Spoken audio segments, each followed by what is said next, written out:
그 당시 여자들은 사람 같은 대우를 받지 못하고 살았습니다. 남자들에게 눌려 있었고 여자들은 작게 보았고 그들은 많이 들을 수가 없었고 많이 말할 수가 없었습니다. 그저 남편이 하는 대로 했어야 했던 것이 여자들이었어요. 그래야 좋은 여자라고 생각했습니다.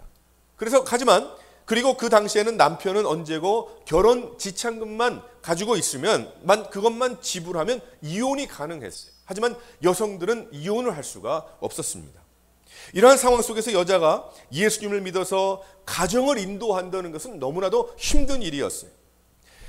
이러한 상황 속에서 예수 그리스도의 복음을 받고 하나님의 말씀을 가정에 들어가 가르친다는 것은 어떤 면에 있을 수 없었던 그러한 일입니다. 하나님 똑같은 사랑을 받은 그러한 자인데도 불구하고 여기 말씀을 보게 되면은 교회에 나온다는 것, 남편의 반대를 무릅쓰고 교회에 나온다는 것은 어떤 면에 있을 수 없었던 그러한 일이었던 것입니다.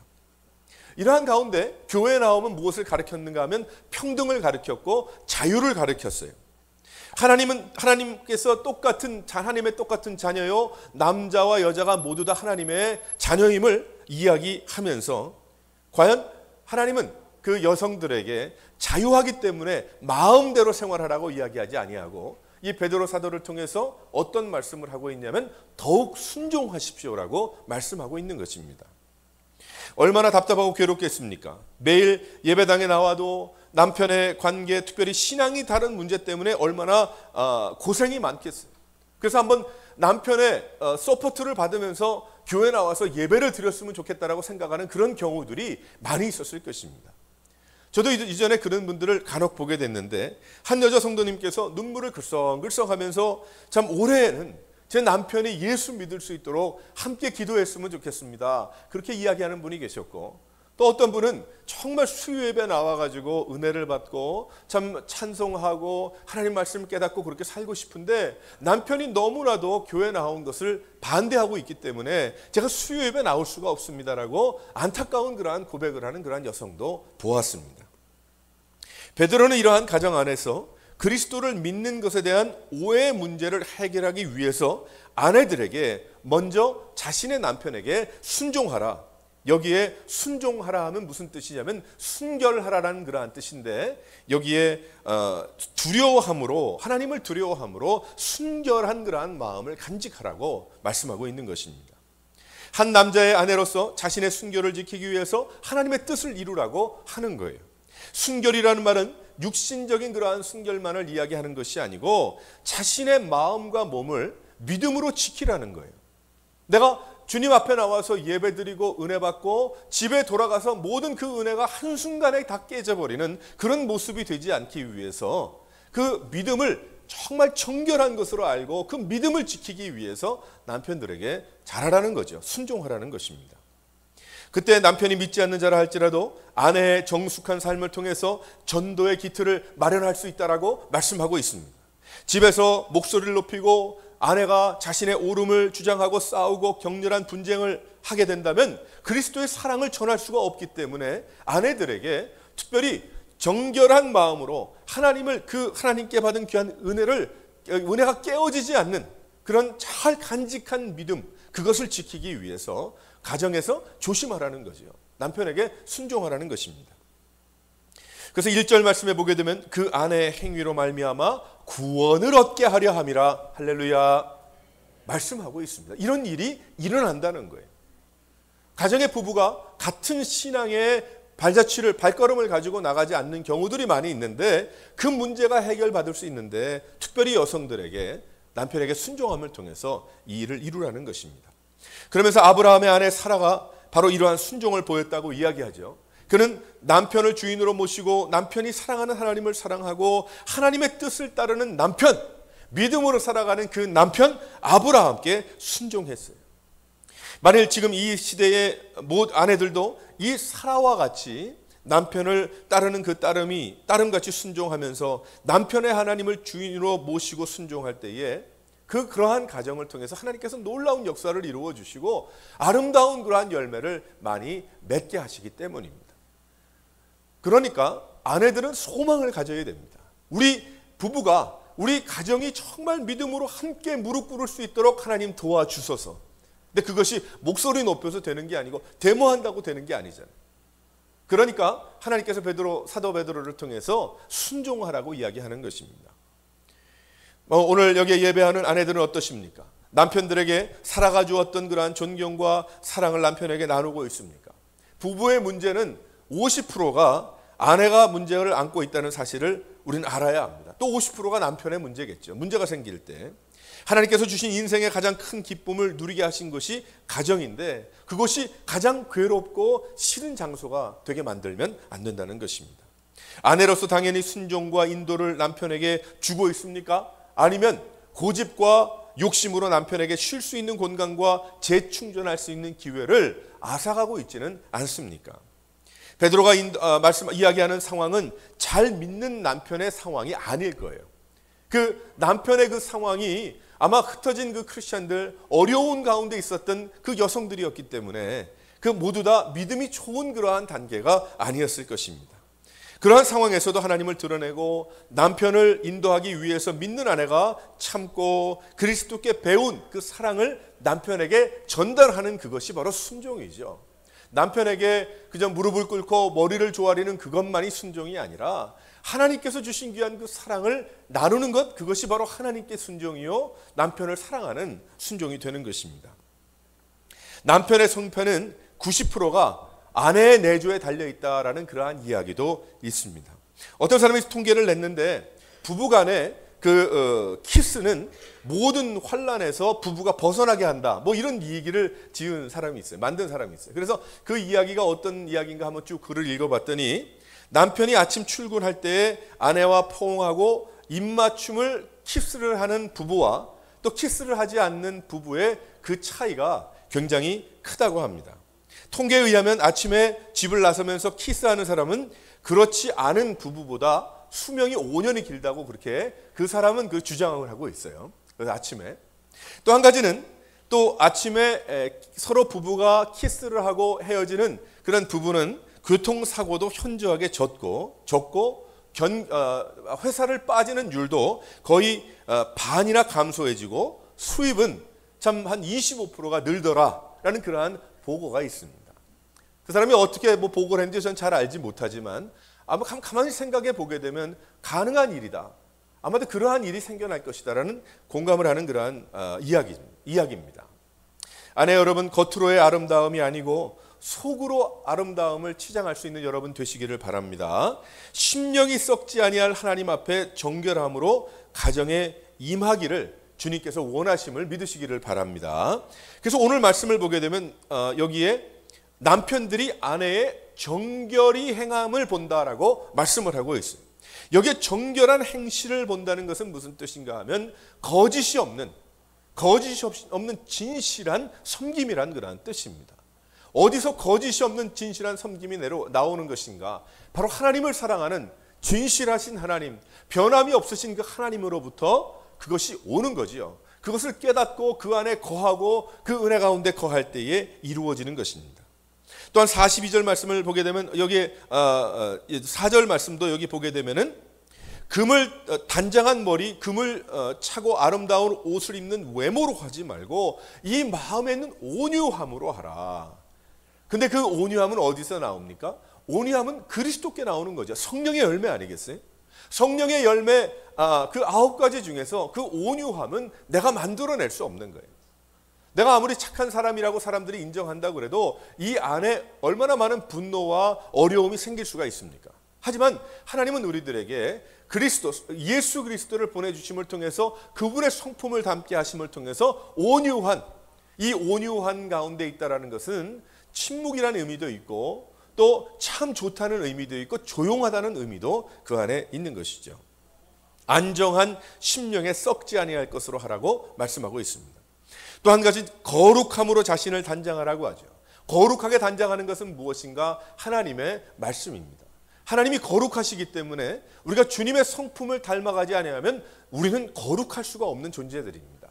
하지만 하나님의 말씀을 내가 먹고 입고 소화하고 그대로 살아갈 때에 내가 주님을 닮아가는 그것이 무엇인가요? 거룩한 하나님을 닮아가는 것이죠. 나의 삶이 변화받는 것입니다. 거룩함으로 자신을 단장하라고 이야기합니다. 그러면서 아내들은 아름답게 꾸며야 한다고 이야기하죠. 무엇으로 꾸며야 합니까? 하나님의 은혜로 꾸며야 하고 하나님의 사랑으로 꾸며야 하고 하나님께서 주신 온유함과 정결함과 순결함으로 꾸며야 된다. 그때에 그 여성은 이전에 예수 안 믿을 때 여성과는 동일한 여성이나 아내이지만 전혀 다른 사람이 된 것입니다. 정말 매력적인 그러한 사람이 되는 것이죠.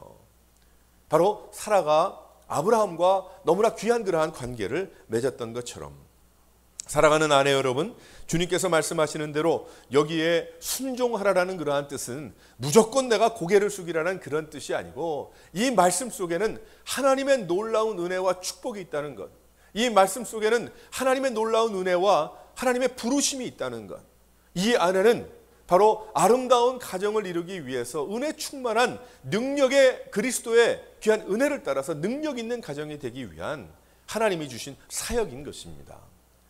사랑하는 아내 여러분, 여러분들이 정말 주님 앞에서 이런 마음을 가지고 가정을 섬기고 또 남편을 섬겨서 참 귀한 아름다운 참 하나님이 기뻐 받으시는 열매 많이 맺는 가정이 되시기를 주님의 이름으로 축원합니다. 또 한 가지 여기에 좋은 가정은 어떻다고 이야기를 하고 있는가 하면 바로 아내에게만 노력이 필요한 것이 아니라 남편들에게도 책임이 있다라고 이야기하고 있어요. 그래서 7절 말씀을 보게 되면 이런 말씀이 있죠. 남편 된 자들아 이와 같이 지식을 따라 너희 아내와 동거하고 저는 더 연약한 그릇이요 또 생명의 은혜를 유업으로 함께 받을 자로 알아 귀히 여기라 이는 너희 기도가 막히지 아니하려 함이라 말씀하고 있습니다. 아내 된 그러한 사람들뿐만 아니라 성도 된 가정의 가장을 향한 그러한 말씀이에요. 여기 보면 지식을 따라 동거하라고 말씀하고 있어요. 7절의 말씀은 예수 믿는 남편들은 남자로서의 기준을 가지고 또한 이 세상이 이야기하는 그런 남자의 어떤 기준을 가지고만 가정을 다스리는 것이 아니라 하나님의 말씀을 기준으로 해서 가정을 다스려야 된다라고 말씀하고 있습니다. 그래서 이 안에 남편들이 해야 될 한 3가지의 이야기가 있습니다. 그 가정에서 어떻게 해야 되겠는가? 첫 번째 한번 다 같이 읽어보도록 하겠습니다. 시작. 이해가 있어야 합니다. 너희 아내와 동거하고 라고 이야기하죠. 아내와 같이 생활하고 살려면 이해 없이는 살 수가 없고 이해 없이는 동거할 수가 없는 것입니다. 남편을 아내가 자신을 위한 도움의 상대 정도로만 알면 안 된다는 거예요. 비서로 알면 안 된다는 것입니다. 오늘 말씀해 보게 되면 동거한다는 의미는 고난과 기쁨을 같이 나누는 같은 배를 탔다는 그러한 이야기죠. 같은 배를 탔다는 것은 자신이 좋다고 혼자서 흔들어댈 수가 없는 것입니다. 상대를 알아야 되는 것이고 함께 노를 저어가야 하는 것이 바로 부부의 관계다라고 말씀하고 있어요. 예전에 제가 제 아내와 데이트할 때 그런 일이 있었습니다. 아마 산타바바라로 기억을 하는데 한번 간 적이 있는데 자전거를 빌렸어요. 자전거를 빌렸는데 자전거가 4명이 타는 자전거인데 앞에서 2사람이 페달을 같이 젓는 자전거입니다. 그 4발 자전거예요. 그 4발 자전거인데 이제 그것을 빌렸어요. 그 지역을 좀 다니면서 보려고. 그런데 되고 이제 한참 데이트하고 잘 보일 때니까 제가 이제 제 아내에게 그때는 여자친구죠. 여자친구에게 다리 그 앞에다 올려놓고 내가 혼자서 할 수 있으니까 그저 즐기면서 구경하면서 옆에서 쫓아와라. 그렇게 이야기를 했어요. 그 다음에 이제 4발 달린 그 네모난 자전거를 갖다가 제가 혼자서 열심히 하는데 뭐 내려막길이나 평지에서는 그런 데로 갔는데 조금만 경사가 져도 도저히 갈 수가 없는 거예요. 이게 너무 힘들어가지고. 그래서 얼마나 후회를 했는지 모릅니다. 말을 꺼내놓고 그걸 조담을 수가 없으니까. 그리고 옆을 보니까 뭐 이제 발 젓지 말고 구경하라고 하니까 옆에는 룰루랄라 하면서 옆에 경치를 보고 그러고 가더라고요. 그래서 그 다음에 결혼한 다음에 한 번도 자전거를 같이 안 탔습니다. 그 다음에 그 아픔 때문에. 그런 거예요.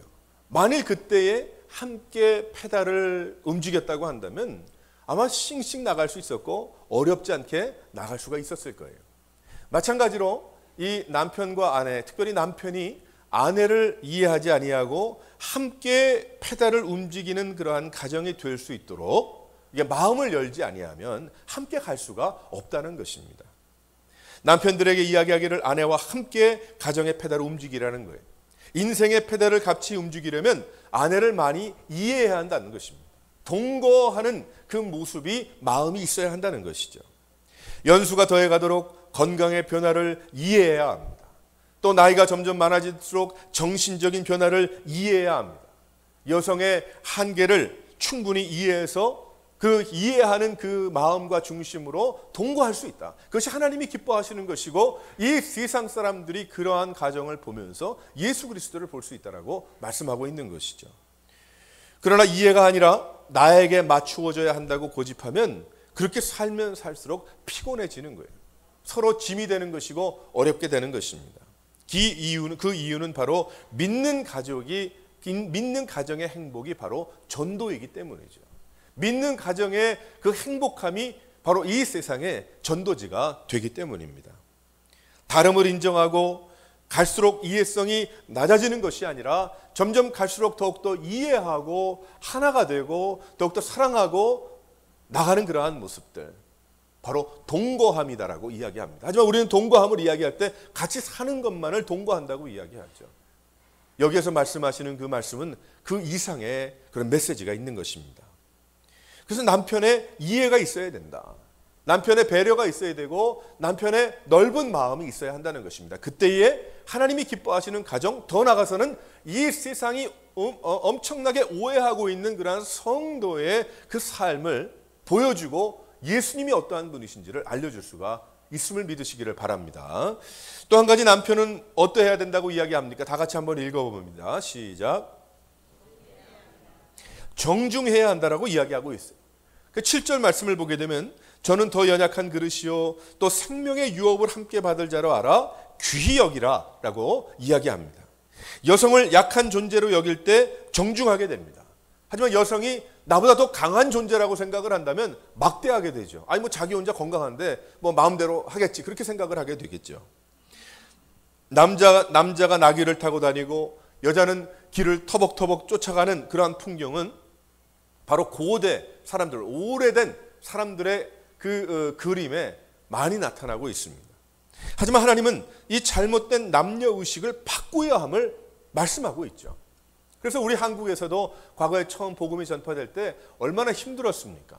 그 선교사님들의 그 편지를 보게 되면 너무나 남성들에게 다가가기가 너무나 힘들다는 거예요. 그래서 여성들을 이제 복음을 전하기 시작을 해서 이제 여성들 제자 훈련을 해서 그 여성들이 집에 이제 가정의 안방으로 들어가서 남성들에게 복음을 전하도록 그렇게 했던 때가 있었습니다. 왜 그러냐면 남성들은 마음을 잘 열질 않았기 때문에 그래요. 여성들을 한 단계 밑으로 보았기 때문입니다.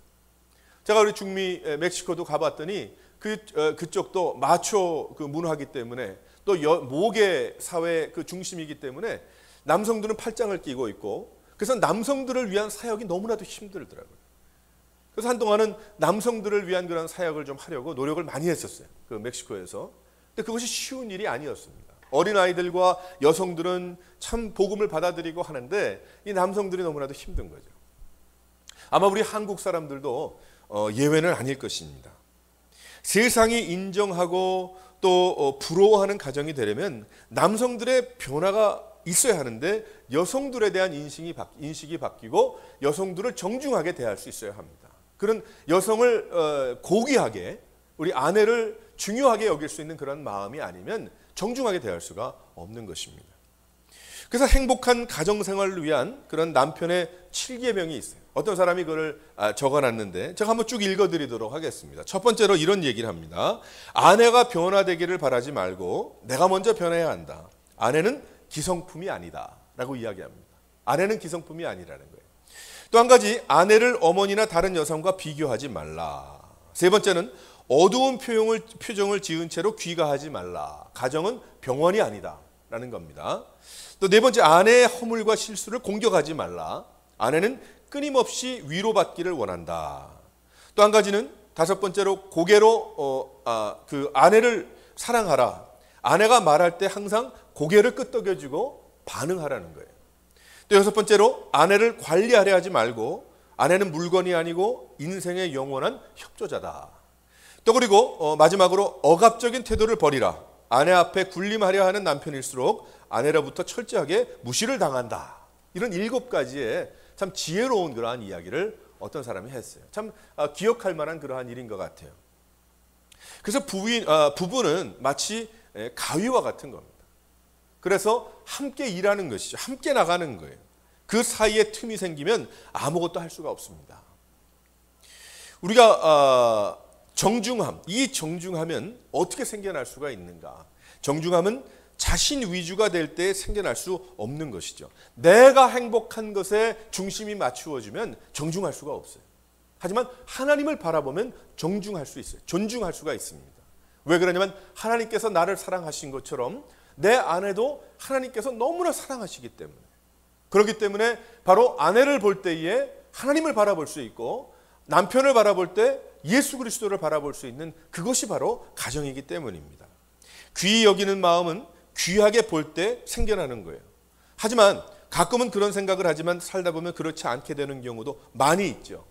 하지만 우리는 그때에 예수 그리스도께서 교회를 어떻게 사랑하셨는가, 예수님께서 얼마나 교회를 사랑하셨는가를 우리가 기억하면서 우리 남편들이 아내를 사랑해야 될 줄 믿습니다. 세 번째로 무엇을 다하라고 이야기합니까? 한번 다 같이 읽어보도록 하겠습니다. 시작. 책임을 다하라고 이야기하고 있어요. 아내들에게는 순복하고 순종하는 것이 책임이라고 이야기하죠. 그러니까 얼마나 남편이 제대로 가고 있어야 그 아내가 순종할 때 제대로 가겠습니까? 만약에 남편이 제대로 가지 않는다면, 제대로 살지 않는다고 한다면 이 아내까지도 같이 운동에 빠져버리고 마는 거예요. 얼마나 불쌍합니까? 사람 잘못 만나서.